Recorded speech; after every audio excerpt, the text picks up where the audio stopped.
It's lovely to be here.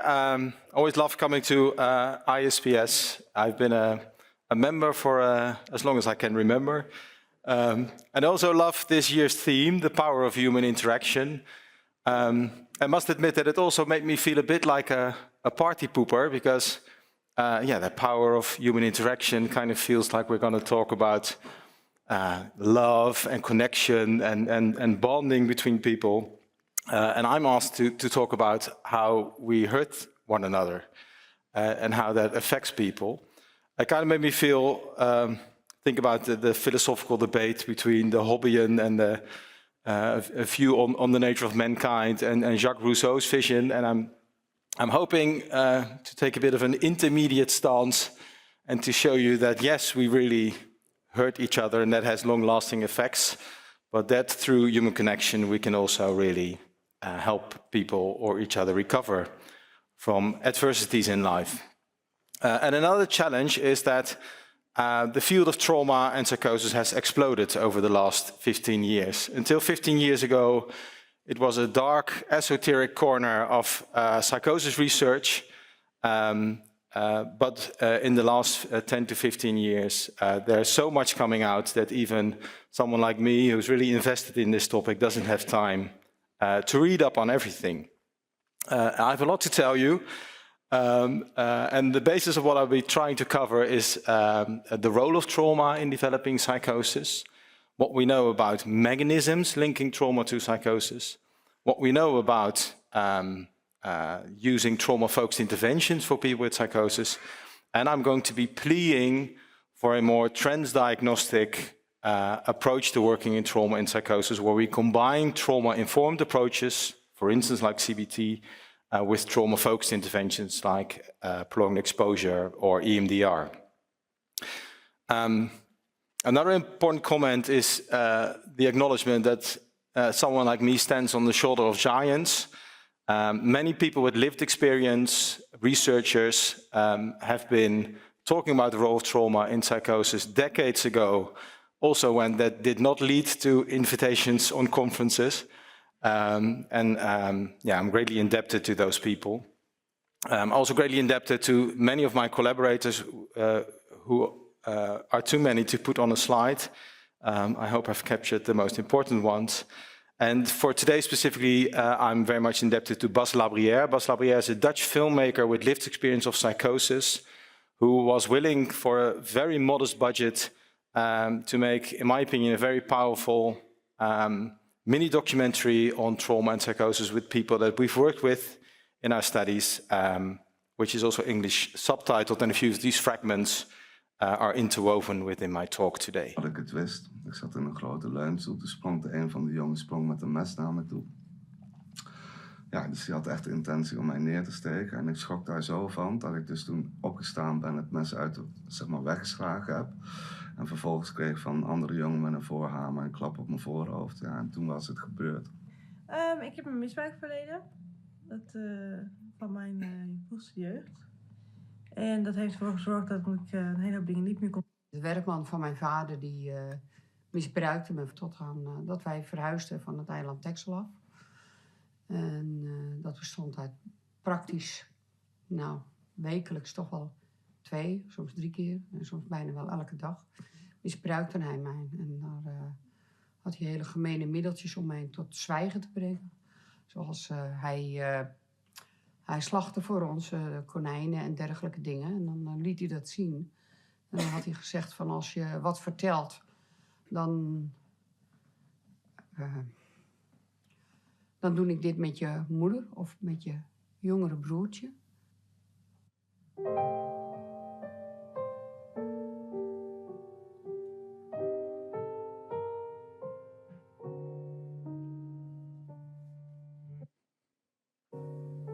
Het is een trauma wat je beleeft. En dat is zo ernstig dat je niet weet hoe je dat beleeft. Dus ik ben toen al eigenlijk, als het gebeurde, als ik verkracht, ik neem het woord gewoon in mijn mond. Als je dan verkracht werd of misbruikt werd, dan trad ik als het ware uit mijn lijf. En dan was ik ook iemand anders, of ik was daar niet. En dan begint er eigenlijk een fantasie in de werkelijkheid lijken dan door elkaar te lopen. En op een gegeven moment Want je bent nog best wel klein. En met 5 of misschien 4, ik weet het niet eens meer, ben ik voor het eerst echt helemaal verkracht. En dus er komt zoveel op je af dat je fantasie en het is een sprookje, maar dan een wreed sprookje. Dus ja, en dan begin je op een gegeven moment dingen te ontwikkelen die je normaal mensen niet ontwikkelt. Ja, de werkelijkheid was ik helemaal kwijt. Ik hoorde dingen en ik zag dingen die niet waren. Ik ben heel erg suicidaal geweest. Heb ik ook een paar keer geprobeerd om een einde aan mijn leven te maken. Ook onder de invloed van de stemmen, die ik toen heel erg veel hoorde. Ik had ook 's nachts herbelevingen en nachtmerries. En had ik ook last van. Dan is alles om me heen, ik ben van vroeger. De kamer om me heen. Ik heb hele erg nachtmerries en dan stopt maar niet en dan stopt maar niet. En vaak opgenomen geweest in Oostgeest. Ook met een hele nare psychose was het ook. En ook gesepareerd geweest. Voor mensen die wel eens klappen krijgen. Er zijn heel veel mensen die wel eens met geweld te maken krijgen. Dat wil helemaal niet zeggen dat al die mensen ziek worden of wat dan ook. Maar bij mij is het toch een combinatie van dingen geweest. Dit was niet zomaar in elkaar slaan. Dit was met stalen knuppels, met voorhamers en messen. En dat heeft toch meer dan een uur of 1,5 uur geduurd. Dit is eigenlijk het begin geweest, de aanleiding voor mij geweest dat ik daardoor psychotisch ben geraakt. Daarvoor had ik nog nooit eigenlijk met de psychiatrie te maken gehad. Yes, so a lot of people with psychosis have been traumatized, and this is a large study that we did in the Netherlands with 2,600 people in care for psychosis. And what was most striking is that what kind of differentiates people with psychosis from the general public is not that they're often victimized, but especially it's the multi-victimization of having separate, different types of victimization and repeated victimization with very high levels of sexual abuse, physical abuse, severe neglect, and emotional abuse. And by now there are reviews as well that find similar outcomes. And this is probably the most cited paper in the field of trauma and psychosis by Filippo Varese and colleagues, with more than 80,000 people in cross-sectional studies, so looking at a certain point in time in society who has been traumatized and who has psychotic experiences, longitudinal studies, so where children are followed up over several decades, and in case control studies, so where people with psychosis are compared to people without the need for care. And in all these types of studies, the odds of developing psychosis once one is traumatized are about threefold. And that remains when we control for socio-demographic factors or gender. And importantly, most of those studies find dose-response effects, which means that the more severe the trauma, the greater your odds of developing psychosis and the worse the psychosis gets. And that's important because that's one of the important factors to determine causality. And amongst researchers, there's now no longer a debate that psychosis is a causal factor for psychosis. And epidemiologists develop terms like the population attributable risk fraction. Please forget that word. But it kind of means that if you take away trauma from the equation, we would have 33% less people with psychosis. And that's in the realm of the relationship between smoking and lung cancer. And in my opinion, that screams for prevention. So if we would, for instance, be able to reduce childhood victimization or the consequences of this by 25%, which is, in my opinion, an attainable goal, we would have 13,000 psychosis less in Finland, 42,000 less in my country, the Netherlands, 1.8 million in Europe, and 17 million worldwide. I think these are things that we can do that massively impact people's lives, probably more than developing better therapies.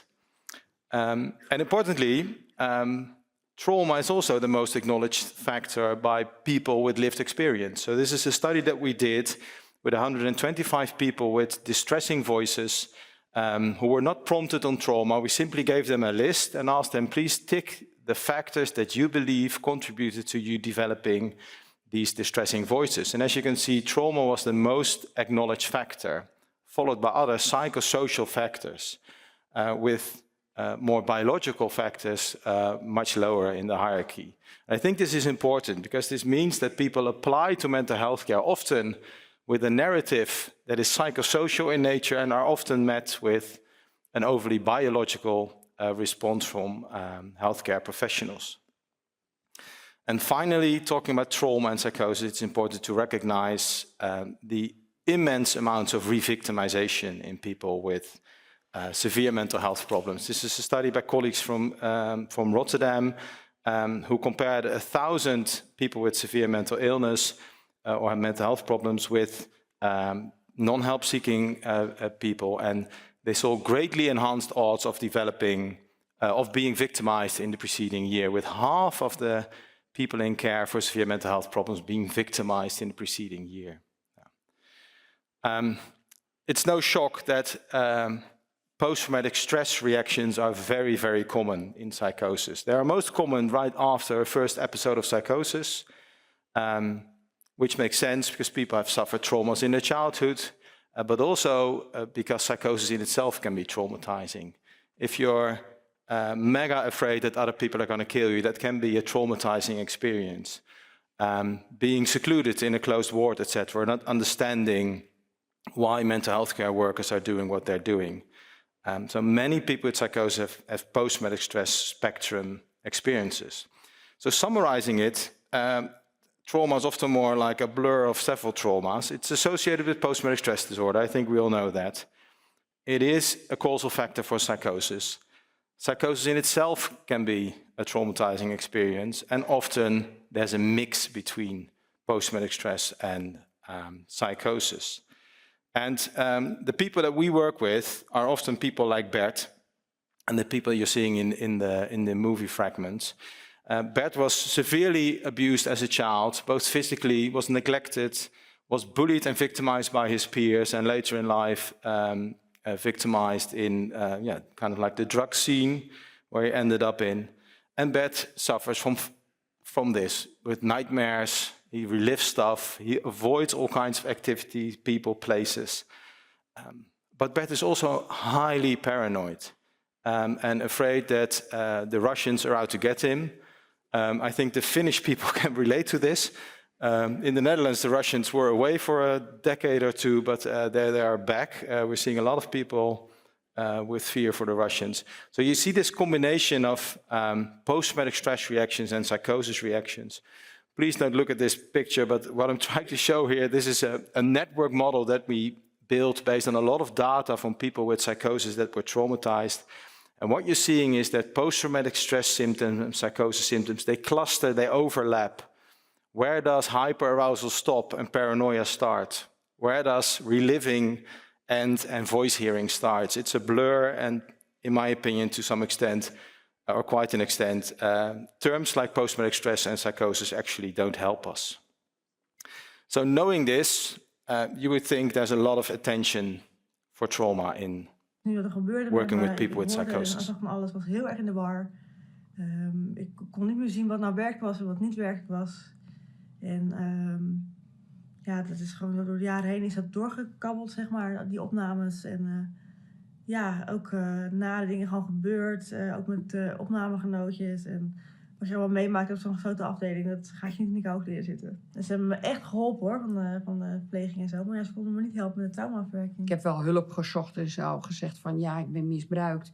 Ja, en dan zei ik ja, maar dat is al 20 jaar geleden of zo. En dus daar moest je eigenlijk maar mee leven. Daar mocht je niet over praten, want dat was maar zo. Inmiddels had ik ook al heel veel jaren psychische hulp, heel veel medicijnen en pillen.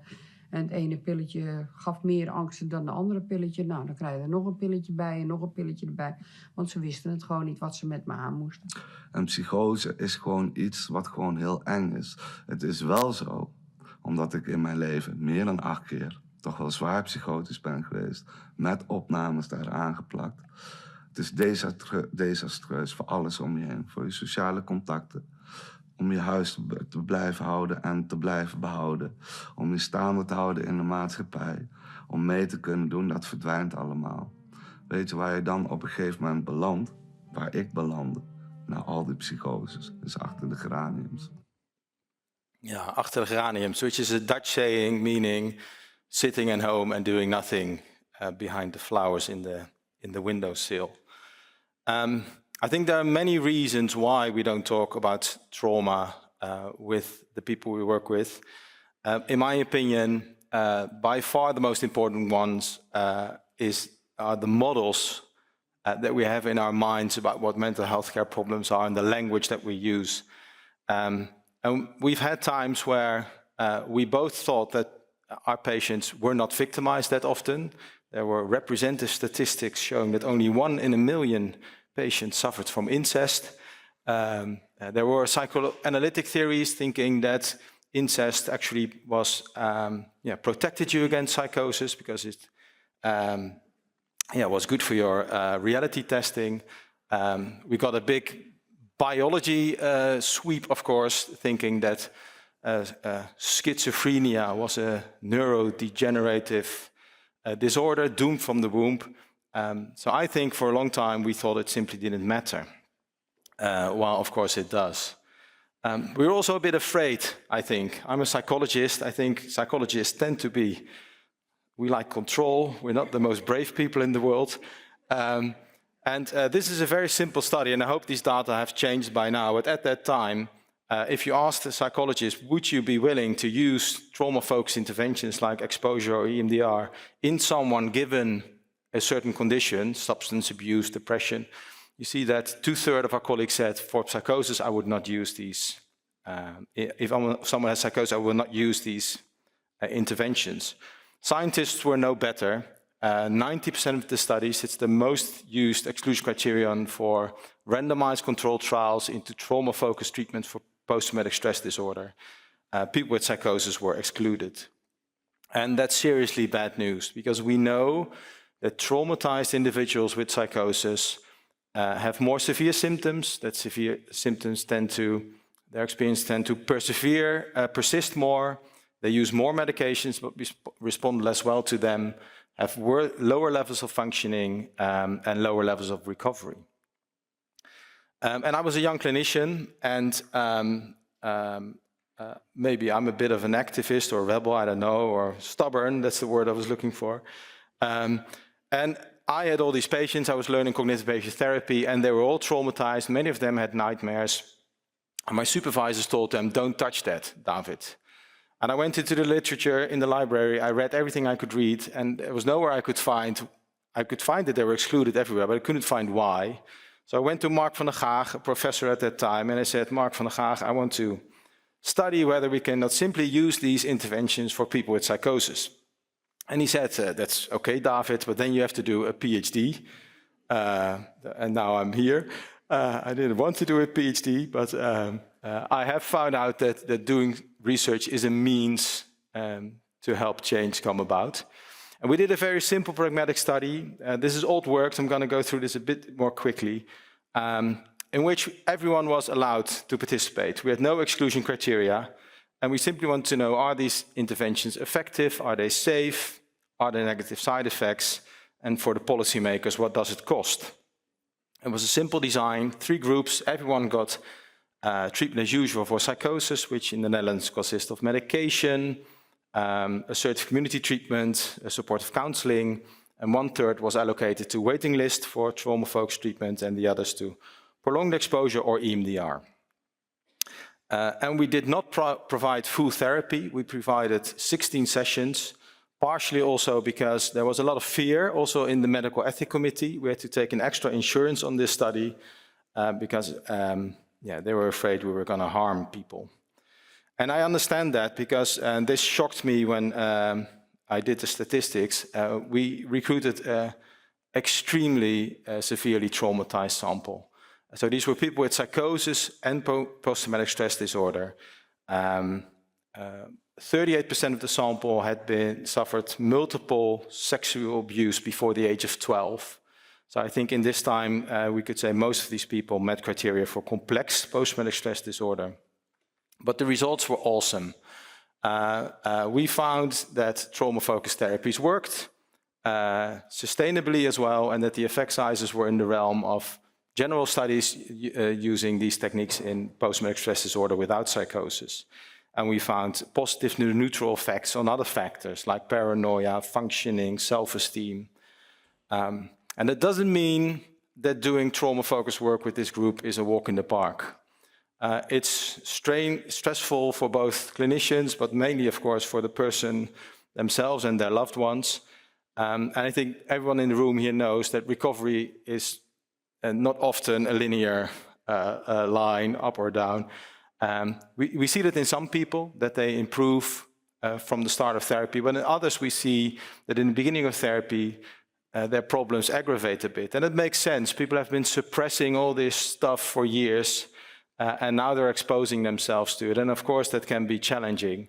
But I think one of the important things to take home today is that we see that early aggravation of symptoms, and in this study we were able to control therapists to crack on, did not predict outcome. That people with aggravation at the start of therapy had the same outcome as people without, that it was not associated with dropout, which I think is an important message to convey to people. That we say, yes, this can be very stressful, it will be a bumpy road, but we'll get you through this, as long as we just ensure that we keep going.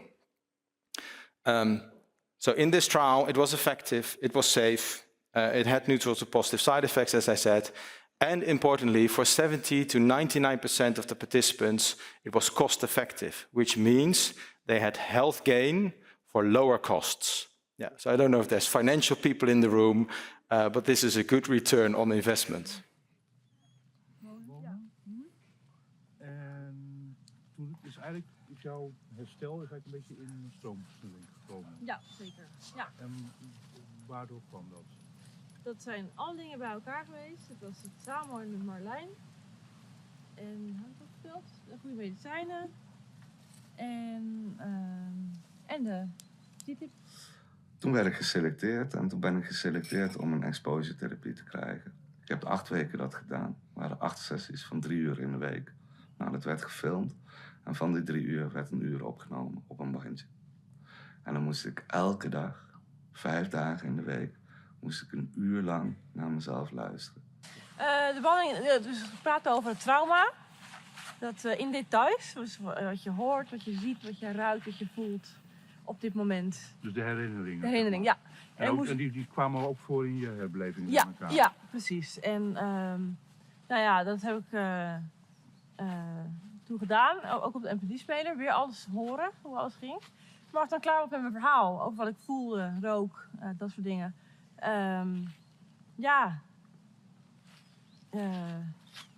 Toen moest het daarna weer helemaal opnieuw gaan beginnen. Hoe bedoel je? Gewoon Ik was nog al een klaar, keer? ja, moest ik het nog een keer vertellen. Ja. Toen ik daarmee klaar was, moest ik het nog een keer vertellen. Dus ik wou gewoon een normaal, functionerend mens worden. En natuurlijk ben je wel normaal en je functioneert ook wel gedeeltelijk, maar niet volop. En toen hebben ze me gezegd, van de hulpverlening heb ik toen gezegd van, dat is nog TTIP of EMDR. En toen denk ik, nou, ik heb eigenlijk alles al geprobeerd. En alle pillen heb ik al gedaan. En ze hebben alles al gedaan, dus ik denk, zo wil ik eigenlijk ook niet verder. Dus ik denk, ik wil dat toch proberen. Men had al gezegd dat het best wel pittig was.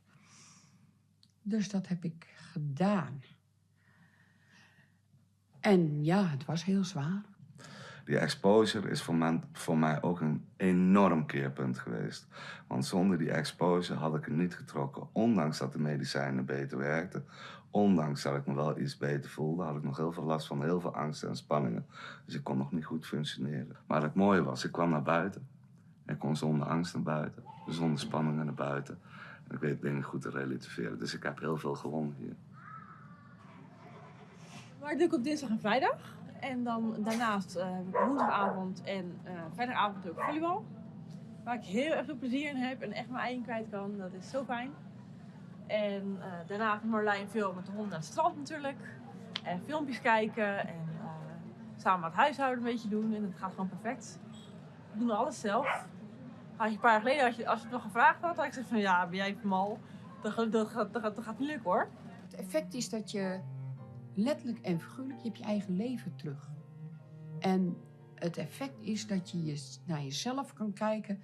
En het is als het ware door een beslagen ruit kijken naar jezelf terug. Vroeger zat je in de vissenkom zelf met alle ellende en de draaikolken. En nu zit je hier en je kan die vissenkoe zien.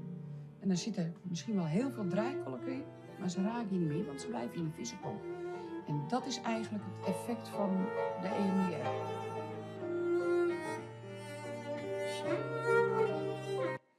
I'm going to stop it time-wise. Yeah, I think that's, these narratives are more powerful than any PowerPoint slide with data on them. But I do think it's important that the data aligns with these stories. There's now early meta-analytic work, including all the pilot studies and randomized trials, showing that trauma can effectively be addressed in people with psychosis, with mainly the exposure-based treatments showing larger effects. And I think it's important to acknowledge that for many this was too little too late. Only 8 sessions of therapy. Most of these people had like childhoods full of disastrous experiences. And on average, people were suffering from from PTSD symptoms for more than 21 years. And they on average had been in care for psychosis for 18 years. So we should be earlier and we should do more. An important way to improve what we're doing is by enhancing our understanding of associations with trauma and psychosis. I have to speed up a bit time-wise, but I think it's important to acknowledge that the associations between trauma and psychosis are mega complex, because there's all kinds of biosocial, psychological factors that interact, and we're actually not able to distinguish between them. There's also a lot of debate in the field. In some studies we find that there are specific associations between, for instance, neglect and negative symptoms and depression, and between growing up in unsafe environments and paranoia, and between sexual abuse and voice hearing, which makes sense, of course, while in other studies we don't find this. There's a lot to be said about this, but I do think it's important to acknowledge that on both ends, both on the end of trauma, experiences tend to cluster. This is a study that we've just submitted with a few hundred people, and you see that there's almost always multi-victimization. And on the other hand, often we see a clustering of delusional ideations or negative beliefs and hallucinatory experiences. What we do know what trauma to some extent does to people. We know that trauma influences our beliefs about ourselves, our trust in others, that negative ideas of shame and guilt can be an important factor in people's lives.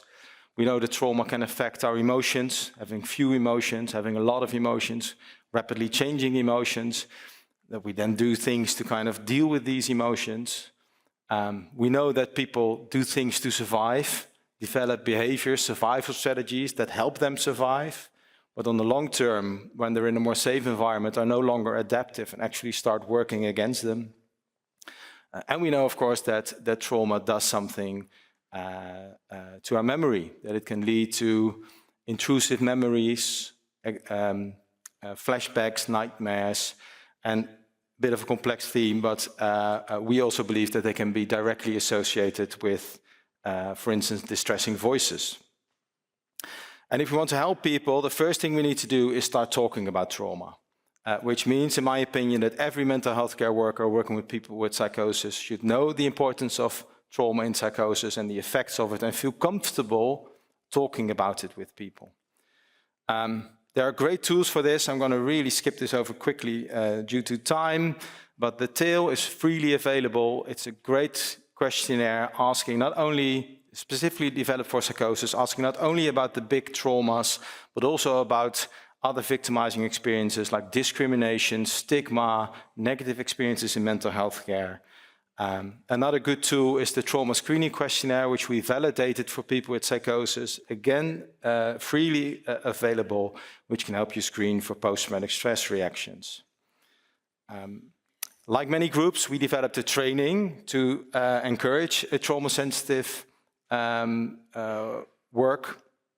And like many other groups, we find that we are able to let mental health care workers understand the importance of trauma, say that they feel comfortable addressing it, but if we look at their actual behavior, we see that they don't change their behavior. And I've come to believe that you should always combine this work with policy work and really working on a culture change and not doing a training one day and then thinking that people will change their behavior. We are a difficult animal. Looking more from a therapist perspective, I think it's important that therapists do two things. And one of these things is that we help people develop a narrative of what happened to them and how that impacted on their lives. That's mega important for understanding yourself, your problems. It's not so weird that I don't trust people, considering the fact that people have abused me all this time. I also believe that you should, at a certain point, move on to the here and now, and focus on breaking problem-sustaining patterns in the here and now. And that's where those mechanisms come in. I believe that the change in the end is in the here and now. And why this is so important is because I feel language-wise, we're often a bit confused. And we talk, for instance, about trauma therapy. In my opinion, we don't treat trauma. Trauma is the event and the experience of it in the past. It's important to address it. But in the here and now, we should focus on trauma sequelae, or trauma consequences, like post-traumatic stress or psychosis experiences. And if you look at these three categories, two of those are covered within, for instance, cognitive behavior therapy, which focuses on developing. It's a trauma-informed approach, we call this, because trauma is used to develop a shared understanding of why someone experiences in the here and now what he or she experiences and why he or she responds to it in this way. And it focuses on cognitions and so the beliefs and survival strategies. But it doesn't target the episodic memory stuff. And that's where these trauma-focused interventions, we believe, come into play. And I'm saying we a lot because there's a lot of people working on this. Most importantly, I collaborate on this with Amy Hardy. And this is a bit difficult but we currently believe that memories are stored hierarchically, with the most basic level, the sensory perceptual level, what you hear, feel, smell, experience in the moment. And that is embedded within a context. Where was it? With whom?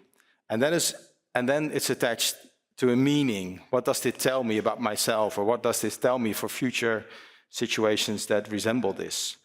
And what we believe is that if you have a negative experience, for instance, a colleague that behaves like an asshole, you're able to experience it. You probably revisit it in your mind. You probably talk to it to some loved ones or other colleagues, which brings nuance, which elaborates the story, and you're able to let it go.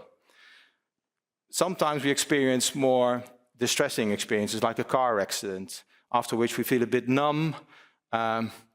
We kind of experience it, but not fully. So it's like contextualized to some extent.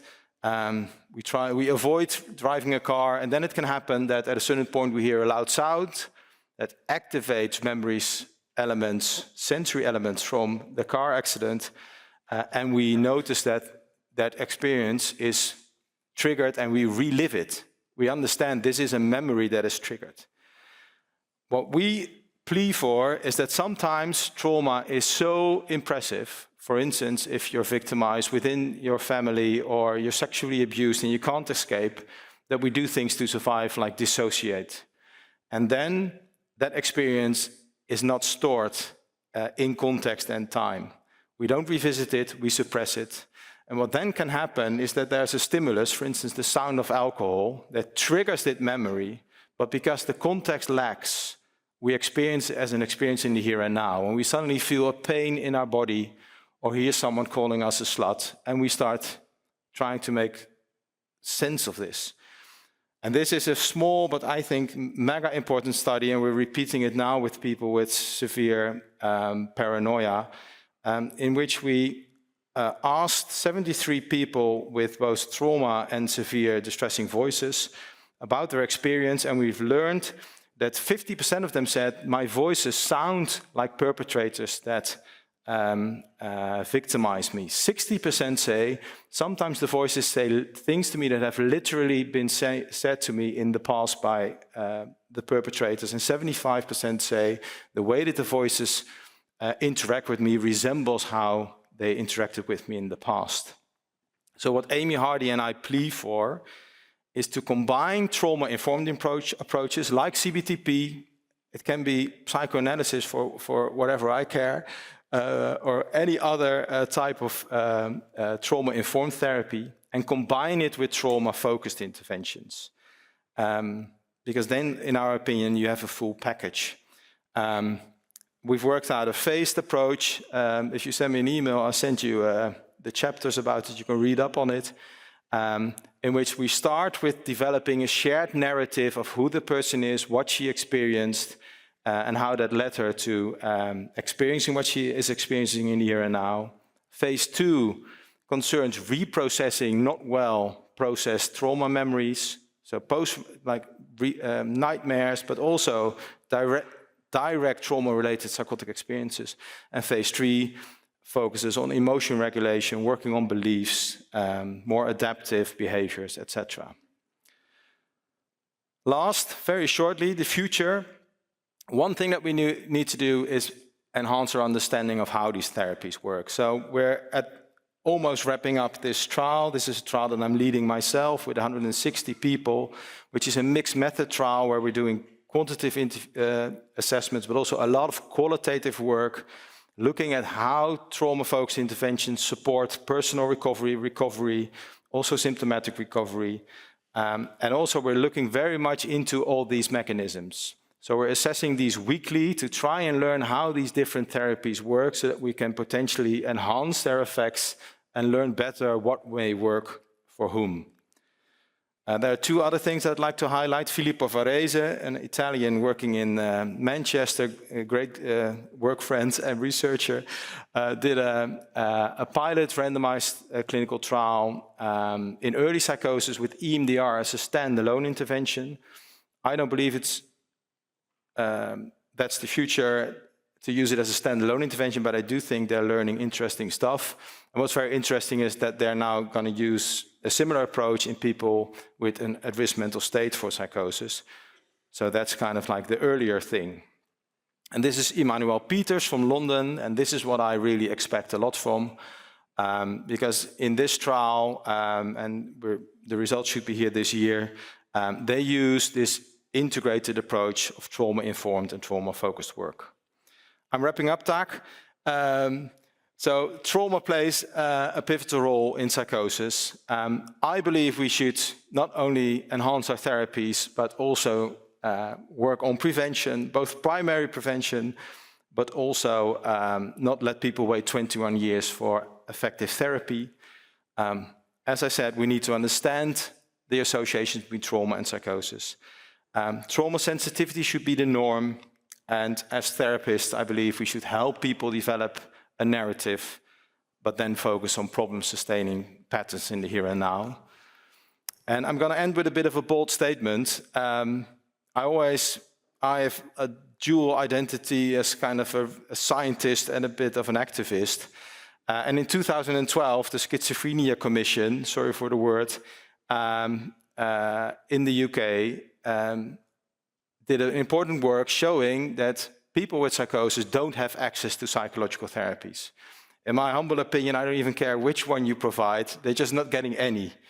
It has been repeated in other countries. We have a paper on the review from the Netherlands showing that 75% of the people with psychosis don't get adequate offer of psychological therapies. I look at this from a human rights perspective, and it's a bit of a bold statement, but I believe there is still massive stigma against psychosis and severe mental health problems. And I believe if these numbers were cancer, there would be a total revolt in our societies, in patient advocacy groups, in clinicians, in policymakers, in the general public. And I believe a similar indignation is in place here. And I'm an optimistic person, so I hope that we can change for the better. So let's do that. Thank you.